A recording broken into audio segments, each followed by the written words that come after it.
demonstrate for you harvesting flowers. Now, flowers are by nature temporary structures. They do their job for the plant reproduction and then they pass along. And so because of that, they're fairly delicate. And that means that hand picking is ideal for many flowering structures. You can be quite careful with your fingers. And in fact, commercial operations do sometimes use mechanical forks, but artisanal quality teas, really high quality teas, are actually hand picked. And we want to make sure we don't handle the flower excessively because it's fairly subject to bruising. Flowers we pick, as with most parts, in the morning after the dew has evaporated, so we want it to be dry. And quite a few flowers, including these Calendula that we're going to be harvesting today, they actually close up at night and then they reopen in the morning. So we're waiting for the flowers to open up and to be dry.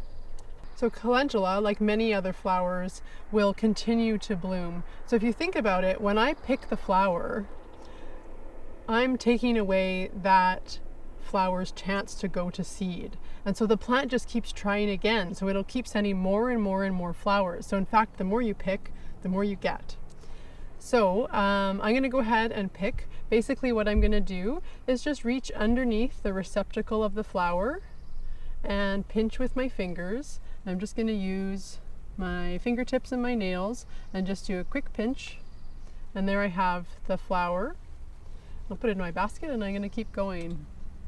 I do find with Calendula that it's quite a resinous flower, and so I typically end up with pretty sticky resinous fingers afterwards.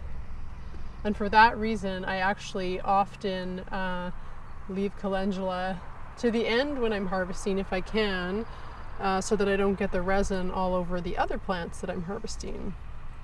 But it is a beautiful flower to harvest. The one other thing I would suggest looking for when harvesting Calendula is for insects.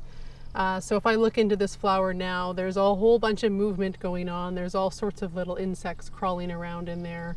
So sometimes you can shake them off, but this one has quite a few, so I'm just going to leave it. It'll go back in and decompose with the soil, and I'm hopefully going to get flowers that don't have a whole habitat of insects living on them.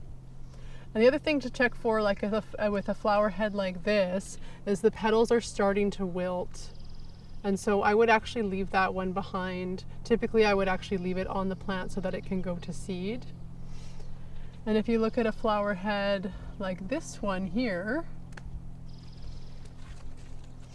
the petals are totally finished. They're actually falling off. And this flower head is just about to go into seed.